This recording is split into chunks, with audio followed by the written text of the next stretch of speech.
Juste avant l'ouverture officielle des fêtes, 1 minute d'applaudissements par la foule immense, rassemblée place de la Liberté, en hommage à Patrice Lagnès, roué de coups lors de l'ouverture des fêtes de Bayonne 2023 et décédé quelques jours plus tard. Un geste fort de mémoire pour signifier aussi le rejet de toute violence, y compris sexiste évidemment, pendant ces fêtes. L'enjeu, c'était de savoir s'il y avait compatibilité entre la gravité du propos et le moment que l'on a tous en tête pour au contraire se libérer dans la joie. Je fais partie de ceux et de celles qui ont tout de suite dit que les fêtes de Bayonne étaient arrivées à un degré de maturité qui permettait largement la cohabitation de ce moment de gravité avec le reste.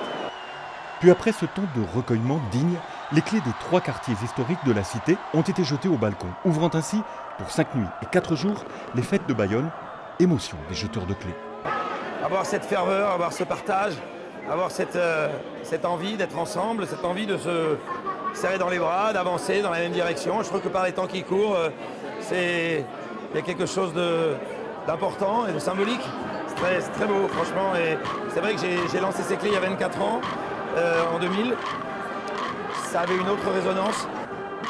Rappelons que ces fêtes 2024 commencent 2 semaines plus tôt qu'à l'accoutumée. Jeux Olympiques obligent, afin d'assurer un maximum de sécurité pour tous les événements de cet été.